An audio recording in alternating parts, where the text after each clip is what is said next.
Thank you guys for joining me on my masterclass. Now, today we're talking about how to make money today and every day. Now, that's how to make money today and every day. Now, there's this belief by people that money is scarce. Money is not scarce at all. There's more than enough money in this world to go round. There's more than enough money in this world to go around. Even in poor countries like in Ghana, Tanzania, there's more than enough money to go around. Take a country like Nigeria, take the gross domestic product, multiply it, divide it by the people, and then what you get, you begin to get like not the per capita income, but at least the what each individual in that country should get when the country is split up amongst them. You find that there is enough money to go around. You know that the thinking by people that there's not enough money to go around is what holds a lot of people back psychologically, because as the mind goes, so goes the man. And most people, they have that erroneous belief that there's not enough money in this world. There is. It might shock you if I tell you this, but every day the United States government, they shred something like between 10 to 26 million dollars every day. They shred between 10 to 26 million dollars every day. Now, don't take my word for that. Research it.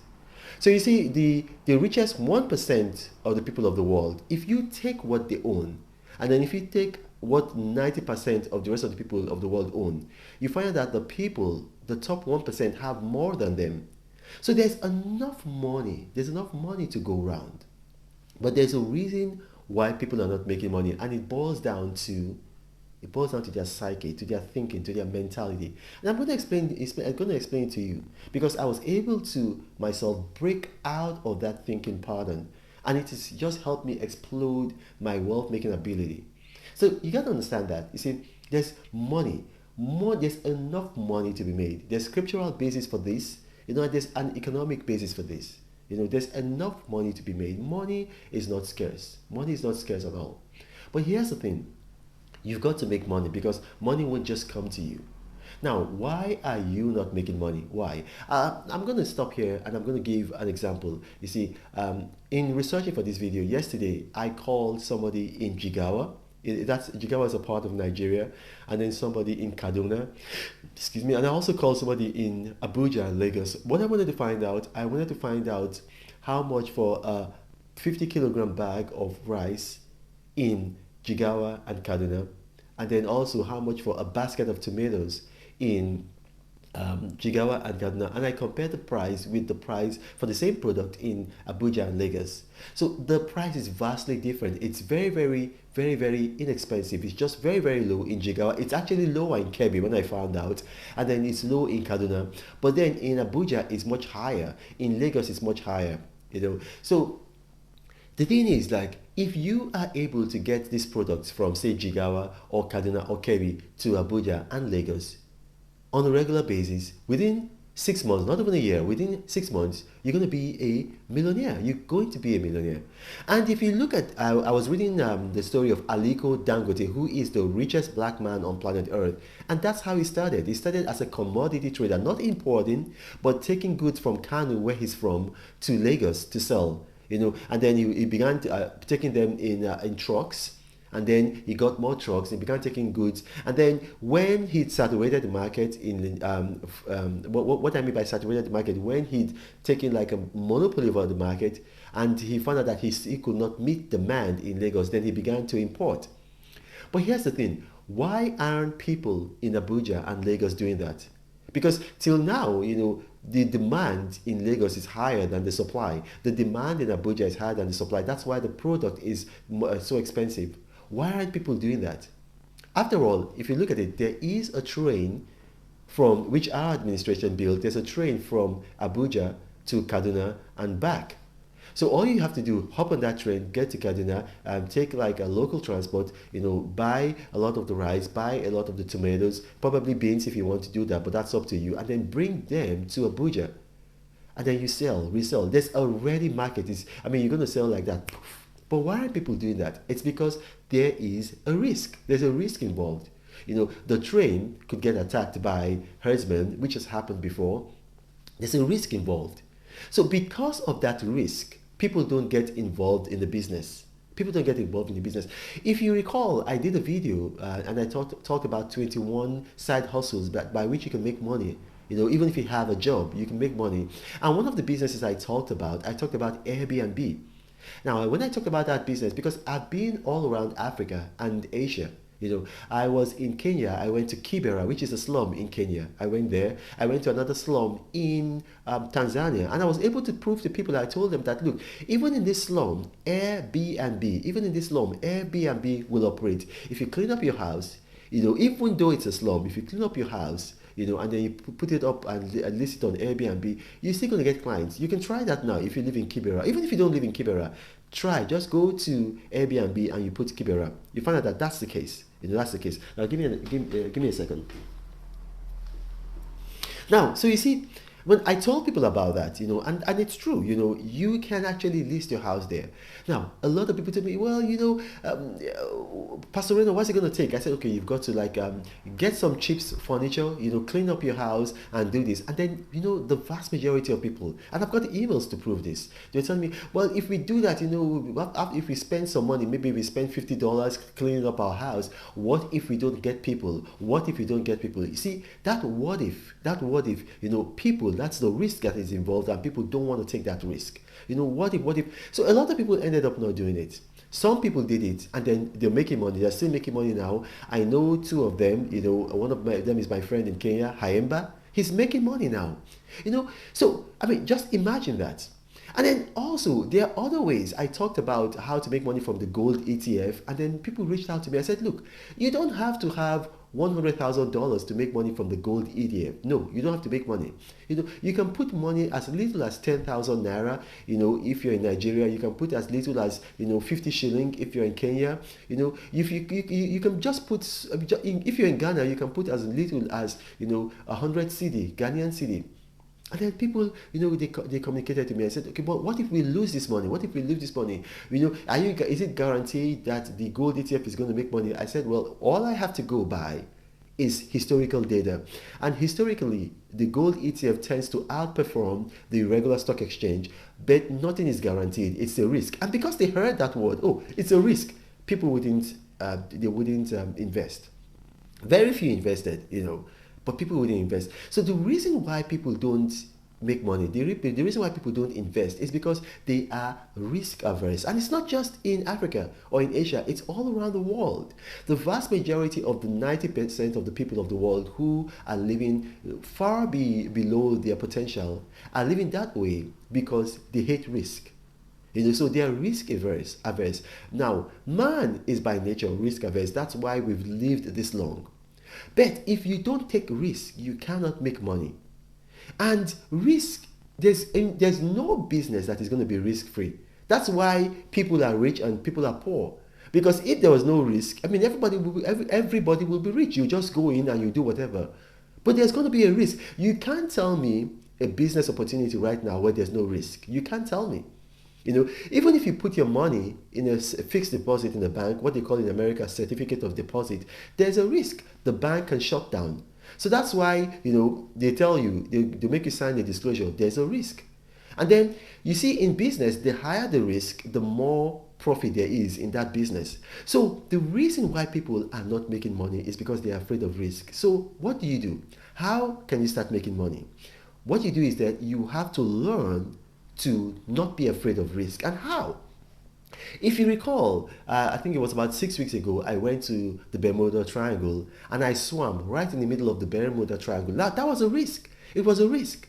But guess what? It was a calculated risk. It was a calculated risk. So you have to learn the practice, the discipline, the ability of calculating risk. You have to learn that. So already, as a human being, God has put in you a natural aversion to risk. So you can overcome that aversion by calculating risk. And how do you calculate risk? Now, I'm going to play you a video. You're going to see, first of all, you're going to see Warren Buffett, and then you're going to see Bill Gates. Now, let's play that video. Berkshire Hathaway. What's your media routine? I just read and read and read. I probably read 5 to 6 hours a day. I don't read as fast now as when I was younger, but I read 5 daily newspapers. I read a fair number of of magazines. I read 10Ks, I read annual reports, and I read a lot of other things too. So I've always enjoyed reading. I love reading biographies, for example. And you process information. My reading is key, and then asking questions when it doesn't make sense.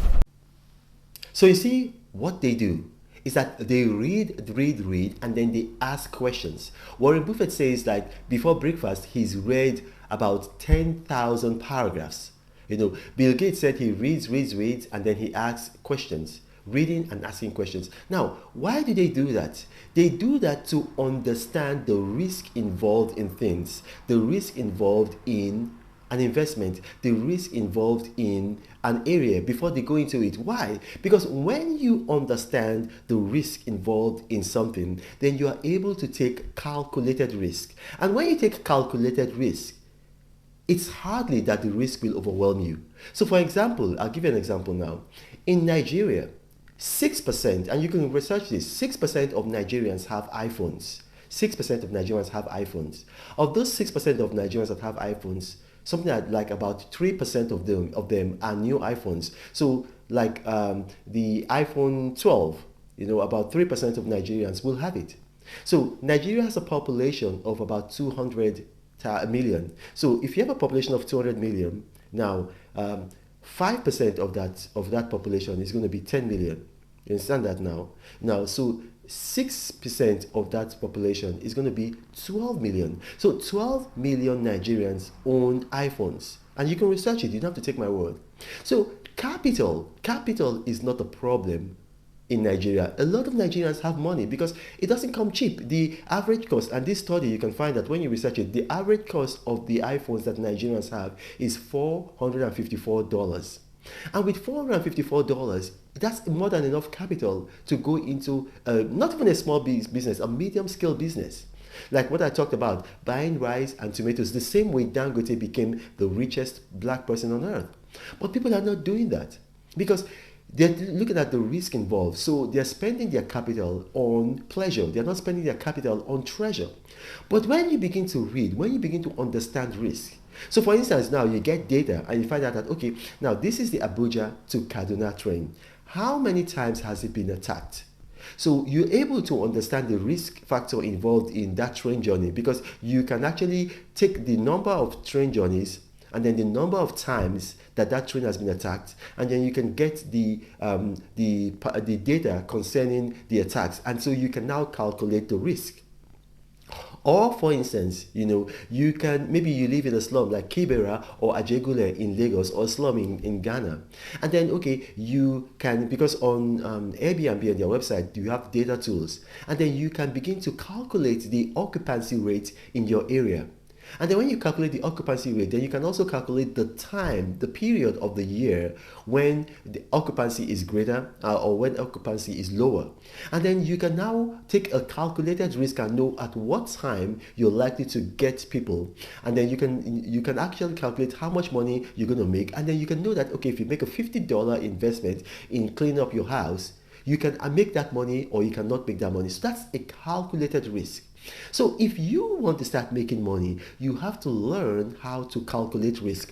Calculating risk is the biggest factor in making money because when you can calculate risk, then you can begin to take risk. But when you have no idea, no knowledge of risk, you are unaware, you're not calculating the risk, then you can't take risk. So that's the thing. That's how you can make money today and every day. Learn how to calculate risk. Learn how to calculate risk. Read up, get knowledge, get data about any area that you want to invest in.